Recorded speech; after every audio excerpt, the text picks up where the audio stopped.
तुझे गलत इल्जाम में यहाँ लेकर आ गए, पर आज भी बाहर तुम्हारे लिए कोई इंतजार कर रहा है, जो तेरे लिए लड़ रहा है। तू सबसे नसीब वाली बदनसीब है छोरी।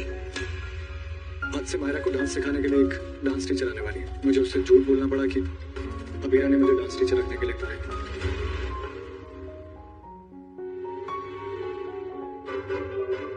गीतांजलि, ये पूजा का सामान ये क्यों रखवा रही हो?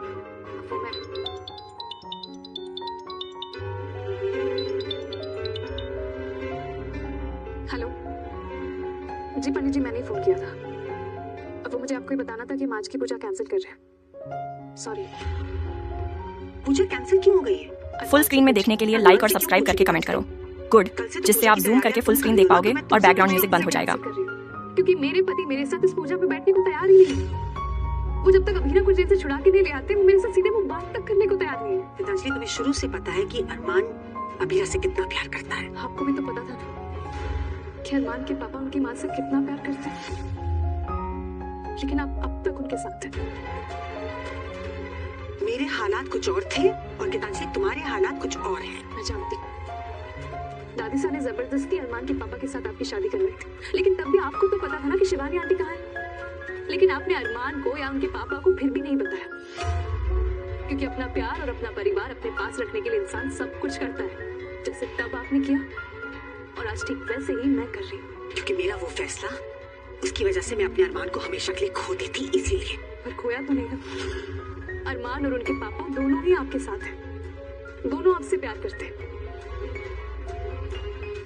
क्या पता मेरी किस्मत भी वैसी ही निकल जाए। शुरू में मुश्किल होगी, पर शायद धीरे धीरे आखिर में मुझे भी अपना प्यार मिल जाए। नहीं, ऐसा नहीं होगा गीतांजलि, कभी नहीं होगा। मैं जानती हूँ आज भी यही चाहती है कि अरमान और अबीरा एक हो जाए, लेकिन अगर उन्हें एक होना होता तो अब तक हो ना गए होते। वो 7 साल बाद मिले, मायरा का सच पता चला, पर फिर भी अरमान ने मुझसे शादी की। सब मुझे पत्नी का हक देने को राजी नहीं। पर अबीरा को मैंने तो जेल नहीं भेजा ना, तो मुझे किस बात की सजा मिली? मेरी शादी को 4 दिन भी नहीं हुए और मैं पूजा में अपने और अरमान के लिए नहीं, उनकी एक्स वाइफ के लिए प्रार्थना करने वाली थी, क्योंकि मैं जानती हूँ कि अरमान, अबीरा और मायरा आप सभी की प्रायोरिटी हैं। पर मैं क्या हूँ? क्या अरमान की जिंदगी में मेरी इतनी भी अहमियत नहीं है कि वो मेरे साथ एक पूजा में बैठ जाए? आपने तो अपनी जिंदगी में ऐसे हालात देखे हैं ना, कम से कम आप तो मेरा दर्द समझिए। मैं अरमान से बात करूंगी, तुम पूजा कैंसिल मत करना। शुक्र है विद्या आंटी पे मेरी बातों का कुछ तो असर पड़ा। क्या पता अरमान उन्हें मेरे साथ फ्रेंडली होता हुआ देखेंगे तो मेरी तरफ उनकी बेरुखी कम हो जाए, क्या धीरे धीरे मुझे उनका प्यार ही मिल जाए।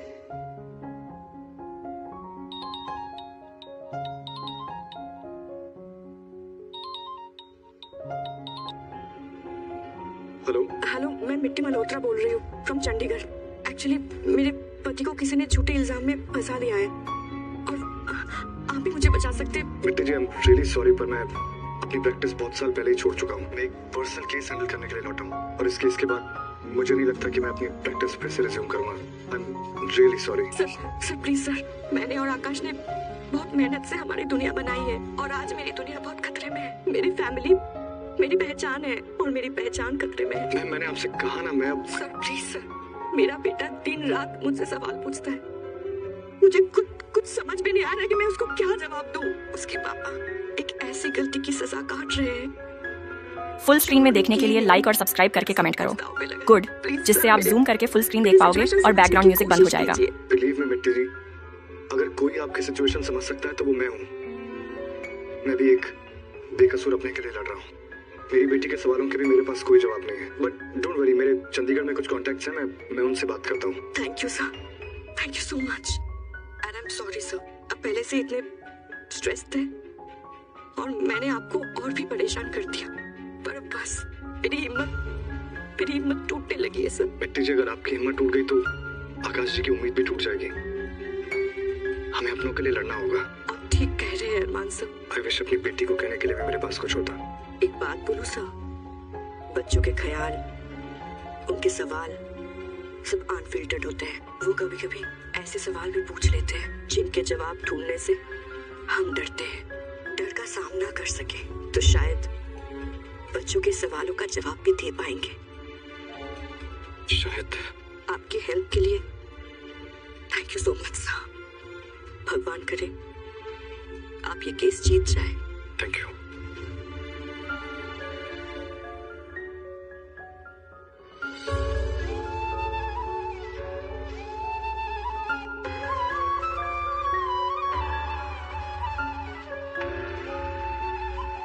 गुड मॉर्निंग माय बिल्ली के बच्चे।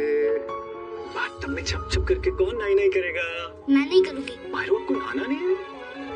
जब तक मम्मा नहीं आती तब तक मैं ये साड़ी 1 सेकंड भी नहीं उतारूंगी। पर फिर तो ये साड़ी गंदी हो जाएगी और फिर इसमें से मम्मा की खुशबू भी नहीं आएगी। अगर ऐसा हुआ तो आपको अच्छा लगेगा? बेबी आप नहीं नहाई ना तो मम्मा आपसे आके कहना तो चाहेंगे बेबी खुद ही आ जाओ, पर उनके मुंह से निकलेगा बेबी जाओ, जाके पहले नहाओ। फिर तो नहीं करनी पड़ेगी। एग्जैक्टली। पापा मम्मा कब वापस आएंगी?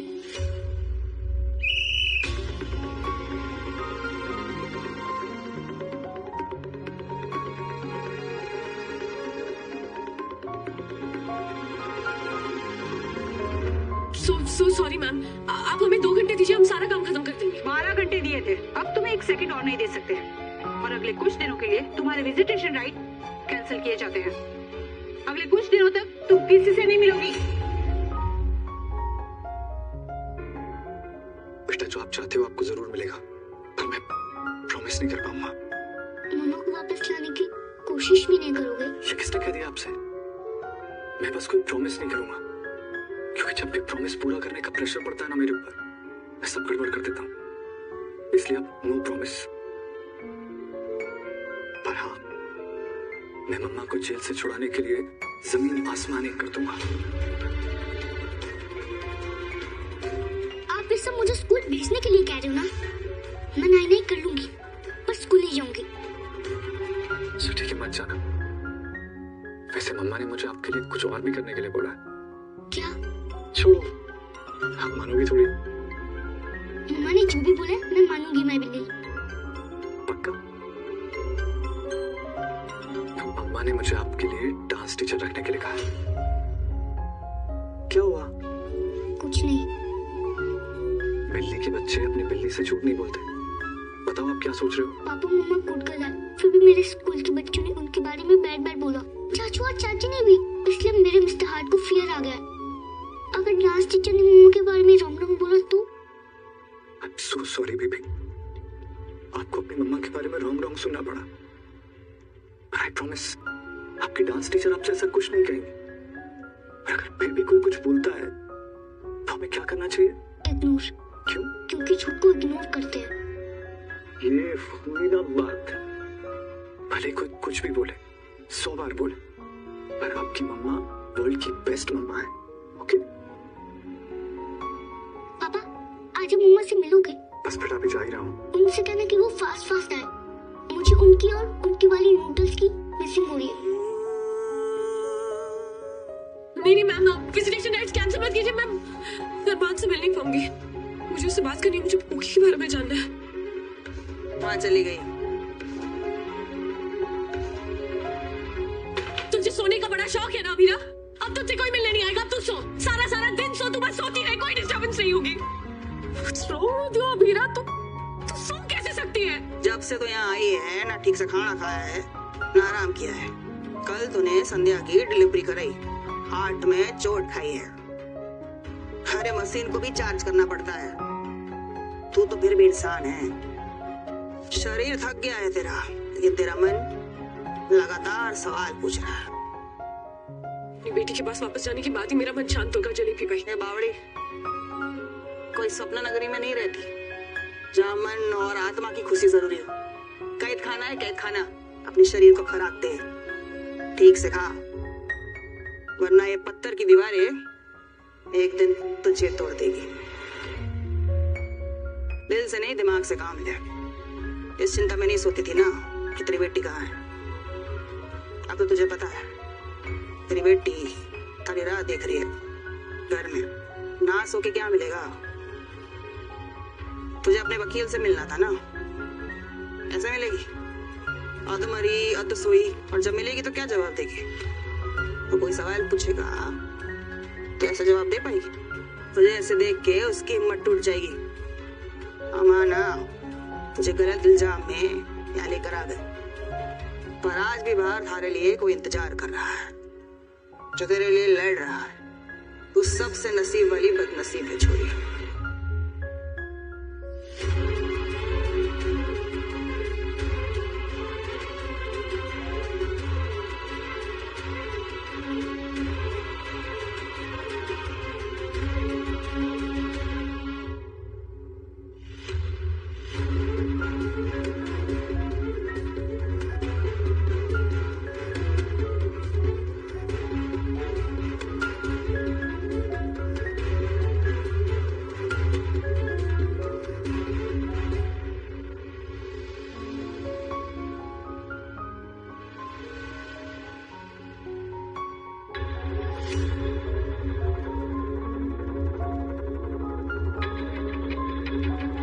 तुम मुझसे छुप रही थी?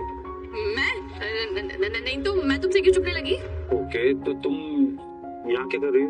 मेरी इंटरोगेशन क्यों कर रहे हो? मैंने कुछ नहीं किया, मैं घर जा रही हूँ। नो, तुम मेरे साथ आ रही हो। तो आप लोगों को कैफे से कोई इन्फॉर्मेशन नहीं मिली? No sir. सर मैंने उनके फूड सप्लायर के बारे में भी इन्वेस्टिगेशन किया। कैफे का ऑनर, कैफे के स्टाफ, सबके बारे में छानबीन की, पर कुछ नहीं मिला सर। सर जे शुगर कंपनी के सैशे में हमें वो इलीगल सब्सटेंस मिले। मैंने उस कंपनी के बारे में पता किया सर, वो तो बहुत ट्रस्टेड कंपनी है सर। इनफैक्ट उसके ओनर्स तो बहुत अच्छे लोग हैं। यहाँ तक कि उनका तो कहना है कि उनको भी नहीं पता कि इस शुगर के सैशेस का मिसयूज कैसे हो सकता है सर। इसका मतलब है किसी बाहर वाले का काम है। कोई तो है जो उस ब्रांड के शुगर सैशेस में थोड़ा बहुत मॉडिफिकेशन करके उसमें इलीगल सब्सटेंस भर के लोगों को सप्लाई कर रहा है, ताकि उन पर किसी को शक ना हो। मतलब अब आदमी तसल्ली से चाय कॉफी भी नहीं पी सकता। हद है। सर इस कैफे का कोई भी सीसीटीवी कैमरा भी ठीक से काम नहीं करता, सब ऑन ऑफ होते रहते हैं, इसलिए बहुत कम क्लियर फुटेज मिली है। इसका मतलब हमें सीसीटीवी से भी पता नहीं चल पाएगा कि वो शुगर सैशेस उस टेबल पर किसने रखे थे? No sir. अरे तो गवाह ढूंढो। इस हादसे के दौरान वहाँ पे और भी लोग थे ना। चाचा साहब कैसे? बिना सीसीटीवी के कैसे पता चलेगा कि कैफे में कौन आया था कौन नहीं? One second. कस्टमर्स तो आते जाते हैं, पर वेटर्स कैफे में हमेशा होते हैं। मैं एक काम करता हूँ, मैं जाके कैफे के वेटर से पता करता हूँ। और देखो ये काम की टेंशन में ना खाना पीना नहीं भूलना बच्चों। जी सर। ये ले। ये क्या है चाचा साहब? थोड़ा कैश है। नहीं, मैं ये नहीं ले सकता हूँ। यहाँ पे तेरा कोई इनकम का जरिया भी नहीं है अरमान। नहीं, पर मेरे पास कुछ पैसे हैं, मेरे लिए वो काफी है। अरमान ये पैसे तेरे लिए नहीं है। तो अभी वो कैफे के स्टाफ से पूछताछ करने जा रहा है। तो कोई भी सीधा साधा नौकरी पेशे वाला आदमी मर्डर केस में इन्वॉल्व होना नहीं चाहता है। तू उन्हें थोड़ा पैसा देगा, उन्हें कुछ अपना फायदा होता दिखेगा, तभी वो तेरी मदद करेंगे बेटा। और यही दुनिया का दस्तूर है। तो तू मुझसे बहस मत कर, पैसे पकड़। चाचा साहब आपने मुझे 3 लोगों की टीम दे दी, मेरे लिए वो काफी है। मान बेटा, ये तीनों वैसे ही फर्म छोड़ के जा रहे थे और मैं अभीरा का केस भी नहीं लड़ पाया। मुझे अपनी बच्ची के लिए इतना तो करने दे। तो ये पैसे पकड़ और हमारी अभीरा को घर वापस लेकर आ। उसने कुछ नहीं किया है।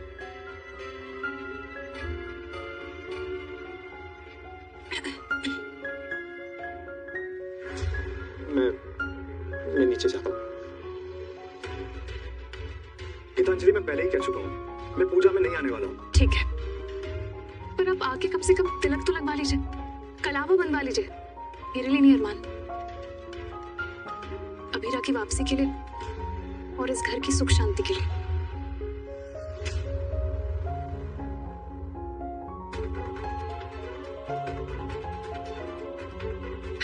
मैं हूँ क्या रहा और इधर उधर क्या देख रहे हो? कुछ नहीं, मैं तो घर देख रही थी। So nice. तुम्हारी तबीयत मुझे ठीक नहीं लग रही है। लोग मैं ठीक हूँ, मुझे पानी नहीं चाहिए अबीर। अब मुझे पानी क्यों दे रहे हो? मैंने मांगा भी नहीं आपसे। यार तुम्हें मेरे सामने स्ट्रॉन्ग बनने की जरूरत नहीं है। अंशुमन की डेथ और अभीरा की गिरफ्तारी के बाद हम सब परेशान हैं। सो के लो पानी पियो।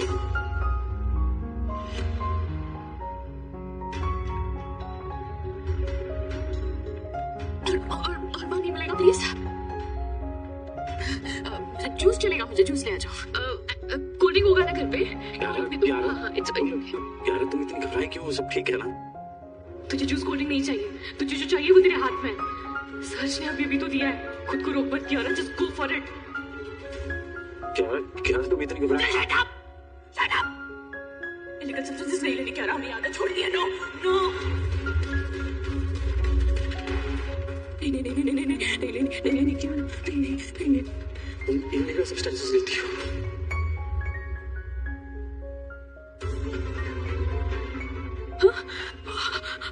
आपको कैसे पता? मुझे तो लगा मैं खुद से बात कर रही थी। अभी आपको अभी पता चली गया तो आप प्लीज मेरी हेल्प करो ना। मैं कब से ना किसी से ये सारी चीजें शेयर करना चाहती हूँ पर मेरी ना हिम्मत ही नहीं हो रही। मुझे पता है आप कर सकते हो, मेरी एटलीस्ट मेरी हेल्प करो ना अभी। मैं किसी क्या करें? मुझे नहीं पता कैसे भी, पर प्लीज मेरी आदत छुड़वा दो अभी, प्लीज। अभी मैंने ना कई लोगों के बारे में सुना है कि वो ये इलीगल सब्सटेंसेस लेके ना पूरे नशे में बर्बाद हो जाती है, पूरी लाइफ बर्बाद हो जाती है। मेरा नाम उस लिस्ट में नहीं आना चाहिए, समझा? तो प्लीज मेरी आदत छुड़वा दो अभी, प्लीज। मैंने नशे की स्कूल में खो चुकी हूँ अभी, और मुझे वापस लाना बहुत मुश्किल है। मुझे कोई नहीं ढूंढ पाएगा अभी, प्लीज मेरी मदद करो प्लीज। मुझे ना इस वक्त इलीगल सब्सटेंसेस की इतनी लत लग गई कि चुटकी भर जानलेवा पाउडर के लिए ना मैं रो सकती हूँ, गिड़गिड़ा सकती हूँ, झगड़ सकती हूँ, सब कुछ कर सकती हूँ, हर हद तक जा सकती हूँ अभी मैं ना इस रास्ते में बहुत आगे तक आ चुकी हूँ। प्लीज, मुझे पता है मुझे यहाँ से लाना बहुत मुश्किल होगा, पर मुझे ये भी पता है कि आप मुझे वहाँ से ला सकते हो, फिर आपको लाना होगा। प्लीज मेरी आदत छुड़वा दो ना अभी। मुझे इस पूजा में नहीं बैठना है बाबू। बाबू क्यों सही तो तुम इस पूजा में बैठ जाओ, क्या पता तुम्हारा मन थोड़ा शांत हो जाए।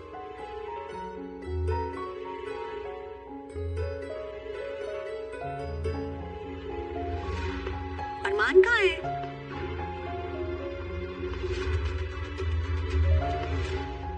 सॉरी मैं लेट हो गया। बैठे।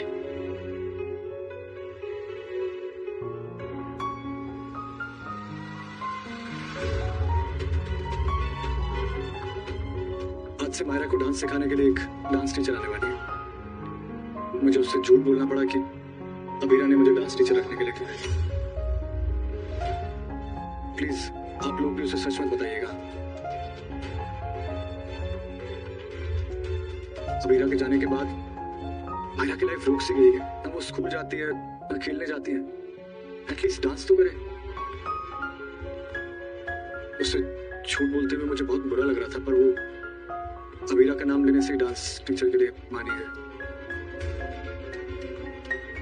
आपने जो किया मायरू की भलाई के लिए किया अरमान, प्लीज बुरा मत फील कीजिए, मैं आपके साथ हूँ।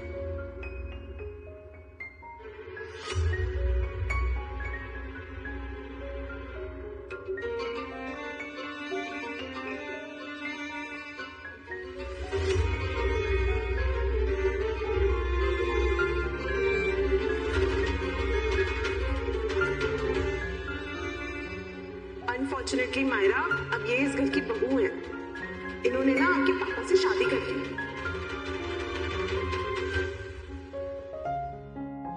मुझे मेरी क्लाइंट अबीरा शर्मा से मिलने क्यों नहीं दिया जा रहा? आपकी क्लाइंट ने मेरी जेल का रूल तोड़ा है। उसके साथ नाइंसाफी हुई है, इसलिए वो आपकी यही अच्छी इंसान जेल में चोरी छुपे लाए गए फोन पर बात करते हुए पकड़ी गई है वकील साहब।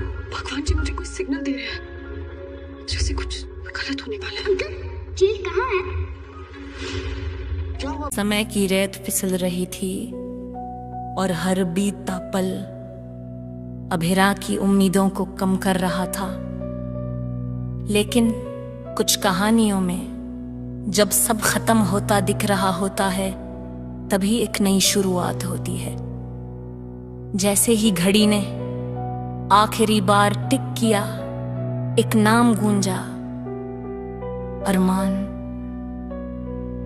रिपोर्टर, आज कोर्ट रूम में ये रिश्ता क्या कहलाता है कि सबसे रोमांचक पल का गवाह बना।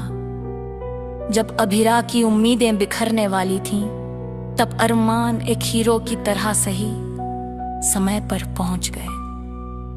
कोर्ट रूम की हलचल अचानक थम सी गई थी।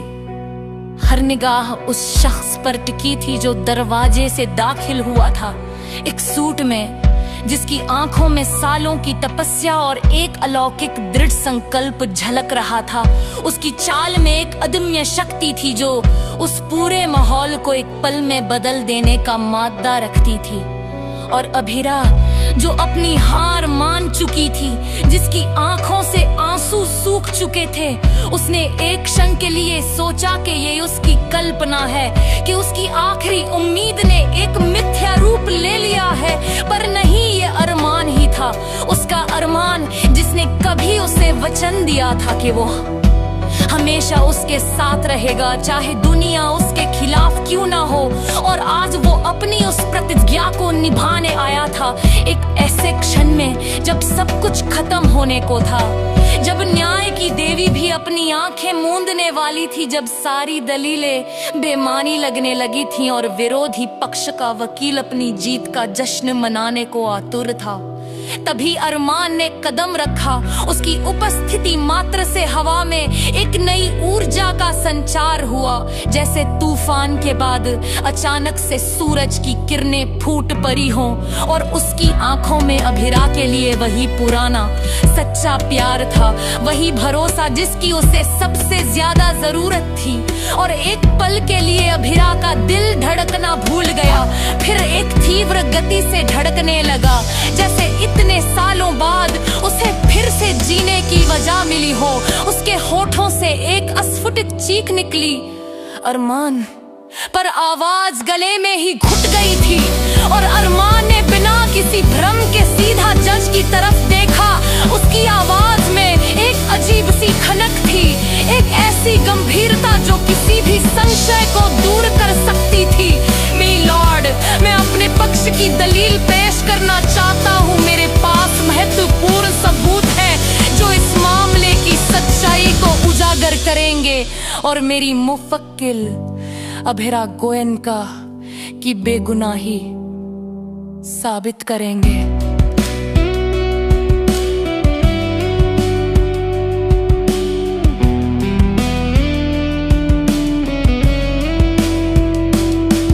पूरा कोर्ट रूम सन्न था। विरोधी वकील का चेहरा पीला पड़ गया था।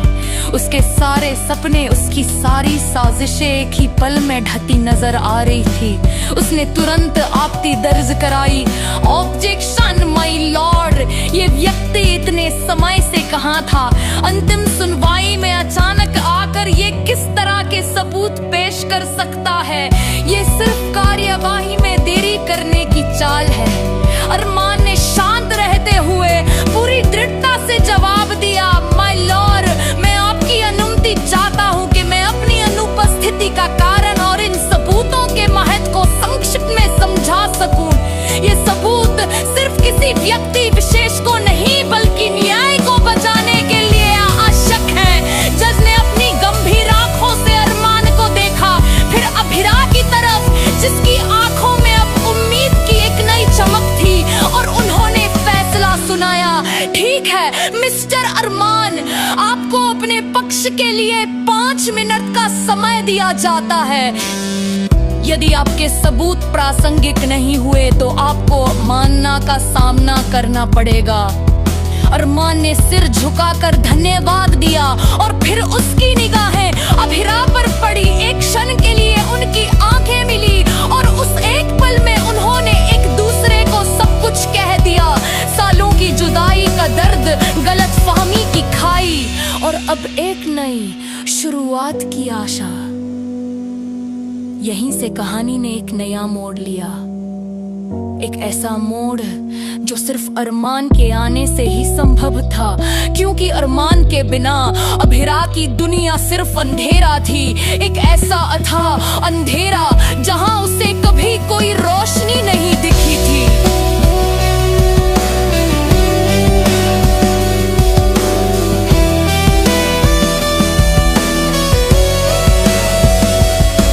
ये कहानी उतनी सीधी नहीं थी जितनी कोर्ट रूम की इस एक घटना से दिखती है। इसके पीछे सालों की एक दास्तान थी। प्यार, विश्वासघात, गलतफहमी और अंततः सत्य की खोज की एक लंबी अंतश्कला, एक लातरा। अरमान और अभिरा की दिली प्राताकताश ही अकरा थी। आंखों की सामो तैर जाती हूँ एक मिलाद दर्शनी में जो वो इंटेंडेंट के अरमान तक केंची की लिरा था।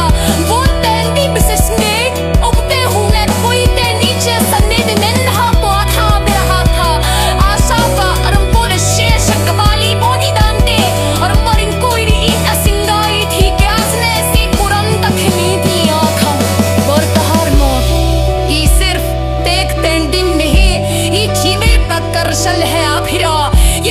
जाती ताकि चाहे तकलीफ है निराशा हूँ कि हिंदा कहीं आशो कहीं बोलना ही संतो छुए है में रमा jetzt bin ich जिसकी दुनिया है सब एक ताशा नहीं बोलते ठिको है और आखिर है क्या शिक्षण है जागने की नाते नहीं हमसे समाज ने सकरा ये तो बदलाना चाहती थी।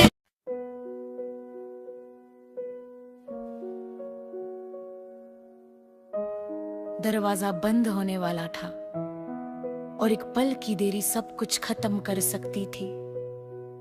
क्या अरमान उस जाल से निकल पाएंगे जो किस्मत ने बुना था? क्या अभिरा का विश्वास टूटेगा? घड़ी की सुइयां बस एक ही सवाल पूछ रही थीं, क्या वो आएगा? कोर्ट रूम में तनाव इस कदर फैल चुका था कि हर किसी की सांसें अटकी हुई थीं, विशेषकर अभिरा की, जिसकी आंखों में एक अजीब सी चमक थी। आशा और निराशा के बीच झूलती हुई एक बेबसी जो उसके मजबूत इरादों को भी हिला रही थी। जज का भारी भरकम हथौड़ा किसी भी क्षण गिर सकता था और उस पल के साथ ही अभिरा और अरमान का पूरा भविष्य दांव पर लगा था। रिपोर्टर, कोर्ट का ड्रामा आज चरम पर पहुंच गया जब अरमान के आने की उम्मीद कम होती जा रही थी।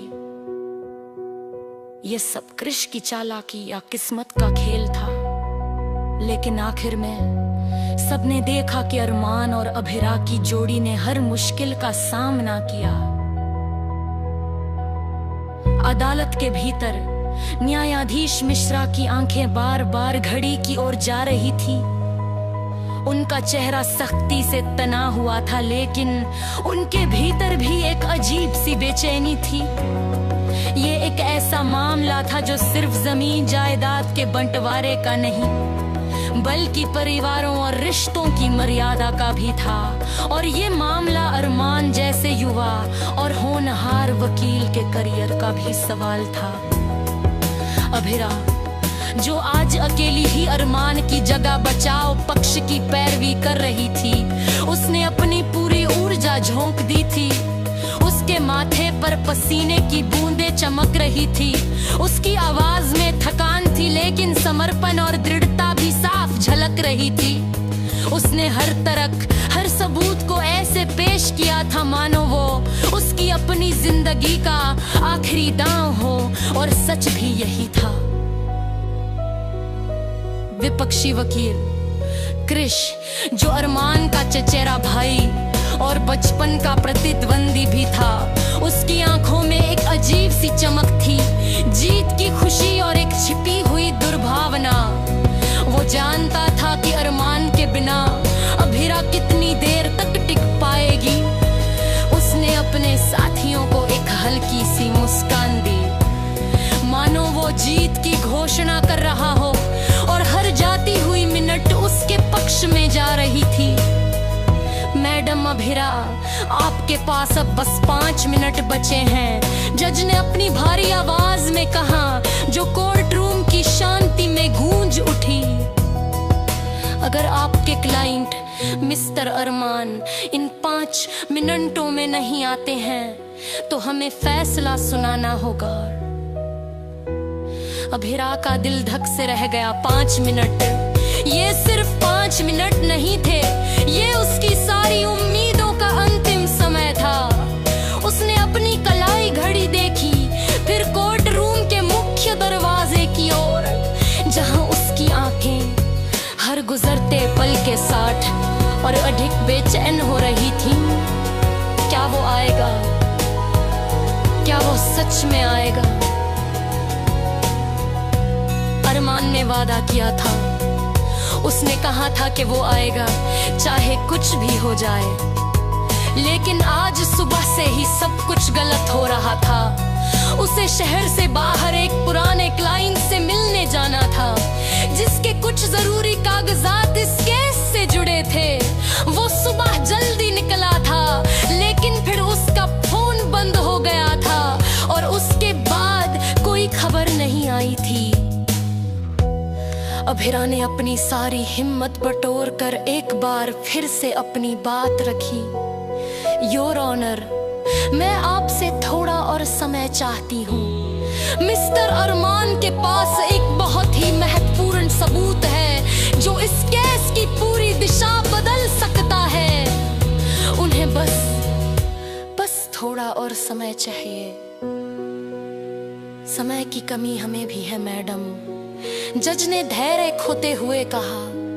पिछली सुनवाई में भी आपने यही कहा था।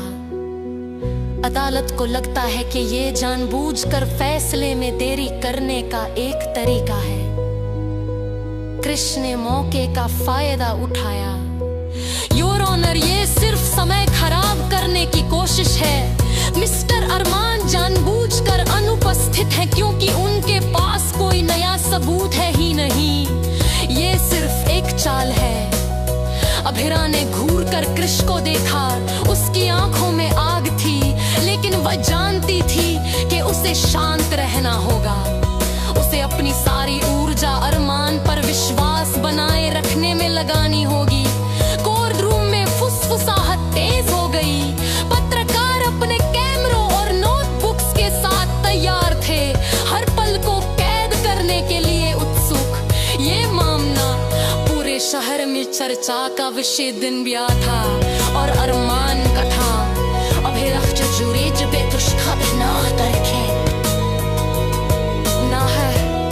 शहर की वारी इलाजी में अरमान का हाथ खून से सना हुआ था। उसका पुर का फदा हुआ था और उसके माथे ते चोट का निशान का। उस्तजार ये सिमसानी सनत पर दुनिया से पुरहबलाबियस खोज की थी। ये पुलिस मादे दुर्घटना नहीं थी। उसने आए खादे पैसे अजामन इतकर आदरी आमार स्थाई थी और फरत्रे खवनल होते थी। ये त्रिश के चालाक भी उससे अब यदी हो गया था। उसके लाइन ती दागजात जो इस केस कली इतने महत्वपूर्ण गरा फेस की मुट्ठी में कस कर दे हुए की।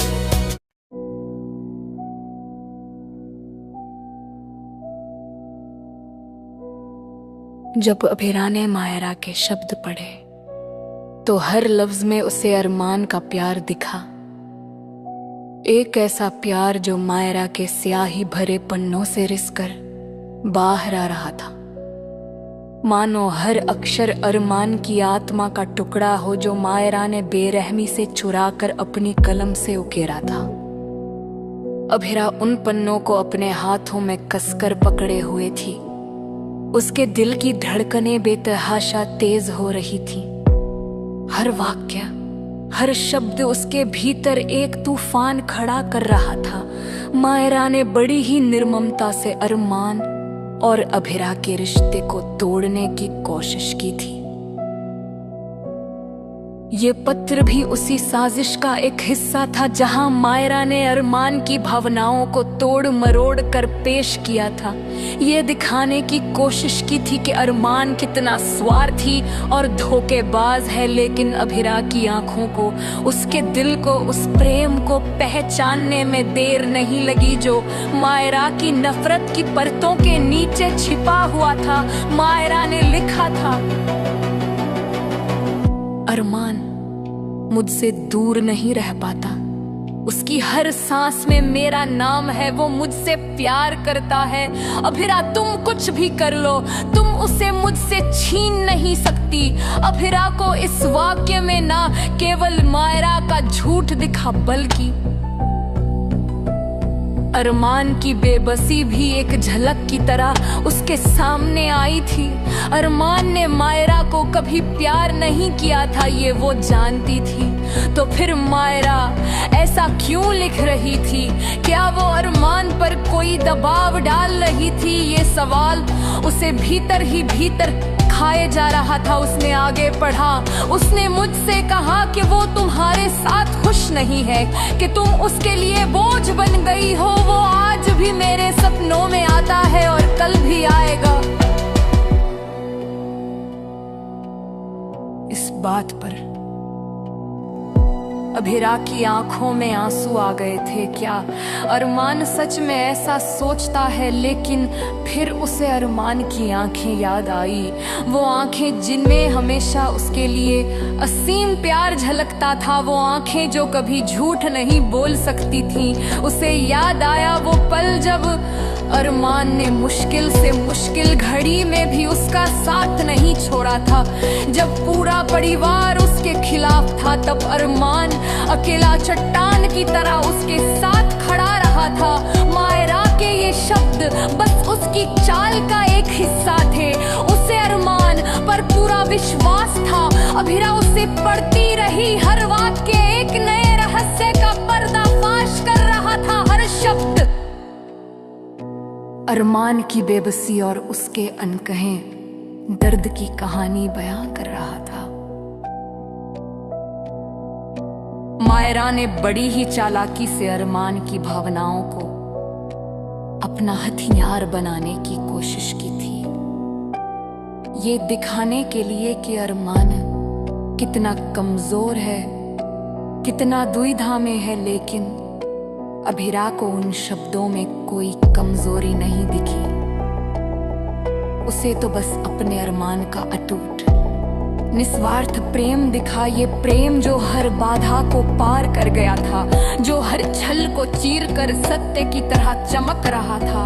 मायरा के पन्नों में ये भी लिखा था कि अरमान ने कैसे मायरा को बार बार रोकने की कोशिश की थी, कैसे उसने हर संभव प्रयास किया था कि अभिरा को कोई चोट ना पहुंचे। वो कैसे मायरा से गिड़गिड़ाता रहा कि वो अभिरा को इस फंदे में ना फंसाए, कि वो उसे अकेला छोड़ दे। इस बात ने अभिरा को और भी ज्यादा सोचने पर मजबूर किया। अगर अरमान इतना ही मजबूर था तो जरूर कोई बहुत बड़ी साजिश चल रही होगी। कोई है जो अरमान को ब्लैकमेल कर रहा है, कोई है जो उसे फंसा रहा है। उसे याद आया उस रात का मंजर जब अरमान की आंखों में अभिरा की बेबसी थी, एक ऐसी बेबसी जो शब्दों से परे थी। उसकी आंखें चीख चीख कर कह रही थी कि वाह कितना असहाय महसूस कर रहा था, कितना घिरा हुआ था। उस पल अरमान ने अभिरा का हाथ थामा था, बिल्कुल उस वक्त जब वो उसे अपने से दूर धकेलने पर मजबूर था। उसने अभिरा की हथेली पर अपनी अंगुली से एक वादा लिखा था, एक ऐसा वादा जो सिर्फ उन दोनों के बीच था, एक ऐसा गोपनीय समझौता जिसे सिर्फ वे दोनों समझते थे। उस वादे में उसने कहा था कि वो सब कुछ ठीक कर देगा, हर गलतफहमी दूर कर देगा, हर साजिश का पर्दाफाश करेगा। उस रात उनके बीच जो खामोशी थी वो हजारों शब्दों से ज्यादा बोल गई थी। उस वादे में अरमान का अटूट विश्वास था, अभिरा के लिए उसका समर्पण था और अपने प्रेम की पवित्रता को बनाए रखने की उसकी दृढ़ता थी। लेकिन क्या वो अपना वादा पूरा कर पाएंगे जब उन्हें नींद की गोलियां असर कर रही थी? ये सवाल अभिरा के मन में बार बार उठ रहा था।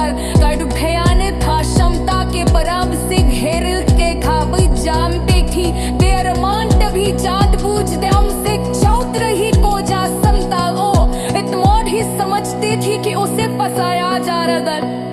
कोई है जो उसे फसादा जाता है, कोई है जो उनके रिश्ते को प्यार करना चाहता है।